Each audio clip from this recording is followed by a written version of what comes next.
avec Mégui Richard, candidate pour le Parti québécois dans Duplessis. Bonjour Mégui.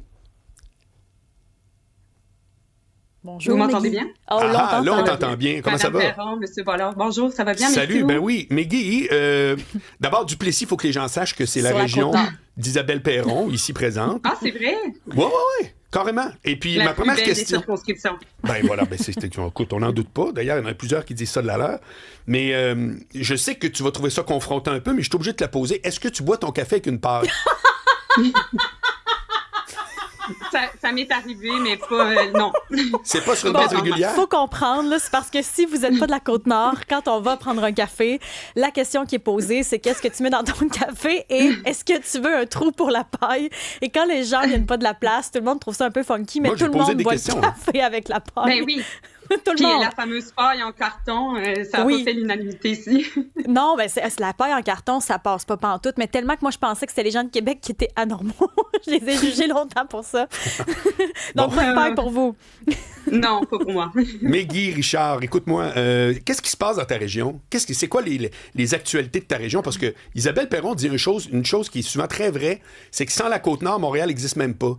Parce qu'il y a vraiment, au niveau de l'énergie, etc. Puis je trouve ça bien qu'on l'entende quand même, tu sais, parce que le Québec, c'est un territoire. Là. C'est un territoire. Puis la circonscription de Duplessis, il faut le mentionner, là, c'est énorme. C'est la deuxième plus grande circonscription au Québec. Donc, on parle ici d'enjeux liés à l'éloignement, mais surtout aussi d'opportunités. On contribue de façon importante à l'économie du Québec, notamment au niveau des mines, de l'hydroélectricité, de toute forme énergétique, mais aussi au niveau des pêches. Donc, un grand territoire à découvrir puis à développer, sur lequel miser. Moi, j'en suis amoureuse à chaque fois que je parcours mon territoire, parce qu'il faut le dire, c'est énorme. Je suis toujours impressionnée par tout ce qu'on a à offrir, malgré les enjeux qui nous touchent quotidiennement. J'arrive tout juste de la base Côte-Nord. Pour ceux qui ne savent pas, là, il y a encore des municipalités au Québec qui sont non reliées par la route. Donc, en même la Côte-Nord, on a tellement de réalités. On parle souvent des grands centres, des régions en proximité, des zones plus urbaines comme Québec et Montréal. Ben, de notre côté, à même notre région, on a Fermont qui est totalement différent. On a la base Côte-Nord qui est pas reliée par la route. On a également une municipalité comme l'île d'Anticosti qui est une île si importante pour le Québec. Et on a de la région de la Méganie, dans laquelle moi j'habite, à Havre-Saint-Pierre. On a des villes comme Sept-Îles, Bécomo, donc une grande diversité de réalités à même notre région. Vous êtes préfète d'ailleurs de la MRC de la Méganie. Oui. Il y a quand même plusieurs enjeux, entre autres la perte démographique. Là. Il y a une estimation qui a été faite, 17 % de perte démographique d'ici 2051, malgré l'immigration, malgré le fait qu'il y a un peu plus de naissances que la moyenne québécoise canadienne. On pense quand même qu'il y aura presque 17 % de baisse de population. On en notait déjà une depuis le début des années 90. Comment vous allez faire pour essayer de sauver cette affaire-là? Comment on va faire pour garder la région vivante? Parce que moins il y a de monde, moins il y a de services, moins on investit dans la santé, moins on investit dans nos routes. Vous identifiez très bien le problème et il se situe à plusieurs niveaux.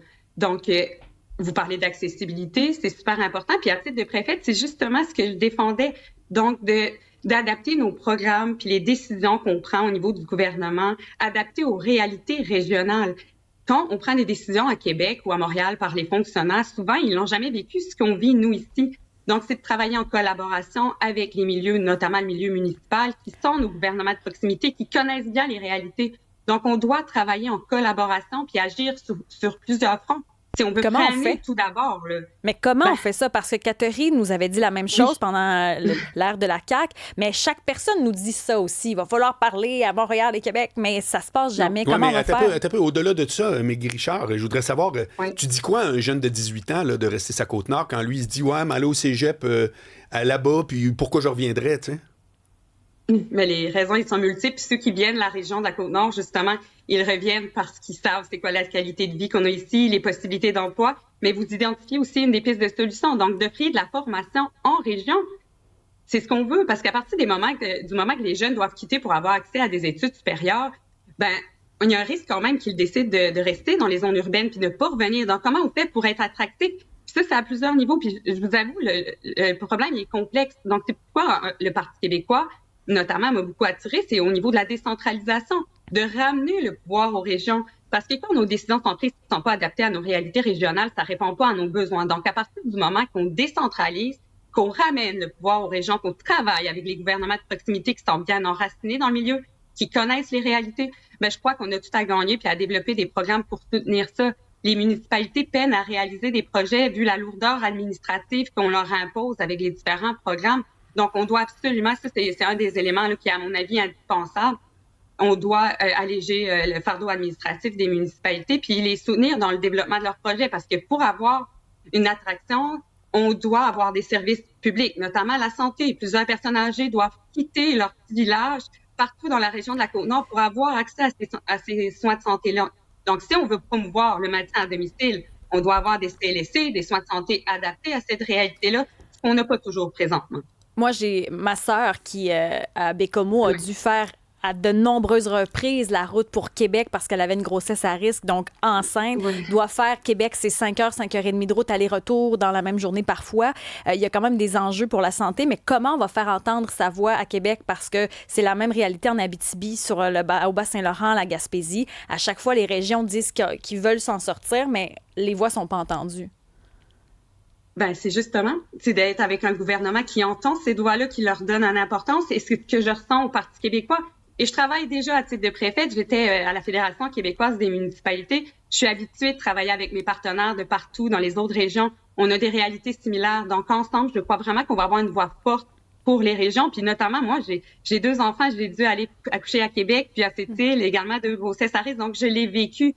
Mais imaginez là, ceux de la Basse-Côte-Nord, de l'île d'Anticosti qui doivent quitter par avion, des fois 2 à 3 semaines en amont pour avoir accès à des services. Ça changera pas, là. On n'amènera pas des chirurgies pour les grossesses à risque dans les villages isolés, on le comprend bien. Mais comment on fait pour faciliter cet accès aux soins-là et soutenir les personnes qui doivent justement se déplacer pour avoir accès à ces soins-là? Vous pensez quoi d'un possible pont sur la rivière Saguenay? Ben, vous savez, j'habite le territoire, je prends le traversier régulièrement. Je crois qu'il faut miser vraiment sur toute forme d'accessibilité à notre territoire, que ce soit par le transport aérien, routier, donc maritime et même.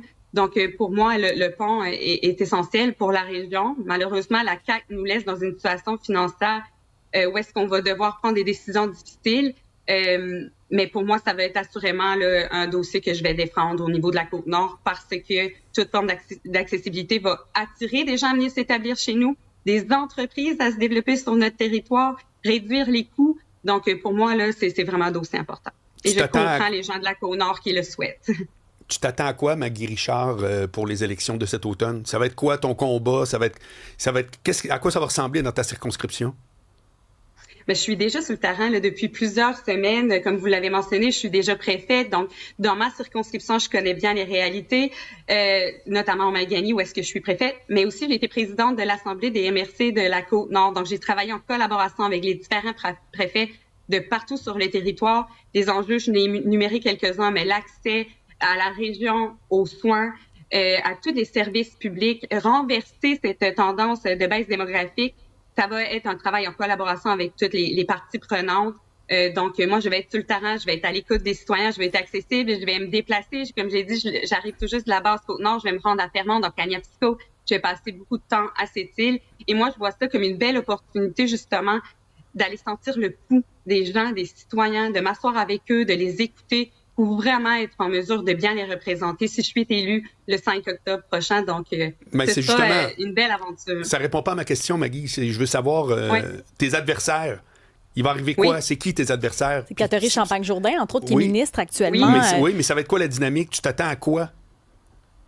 Ben, je m'attends à une belle campagne. Honnêtement, je pense qu'on a tous à cœur, peu importe. Moi, j'ai beaucoup de respect pour tous ceux qui se présentent en politique. On a tous la Côte-Nord, Duplessis à cœur. Donc, je crois que plusieurs de nos enjeux puis nos priorités vont se toucher, bien évidemment, mais je pense qu'on propose un projet beaucoup plus large qui est celui de l'indépendance du Québec, qui va permettre une réelle décentralisation, parce que c'est ce que j'écoute sur le terrain. C'est qu'après 4 ans de la CAQ, les gens, ils se sentent toujours oubliés. Ils se sentent pas pris en considération. Donc, je veux prendre le temps, comme j'ai dit, de les écouter, puis d'amener les idées du Parti québécois.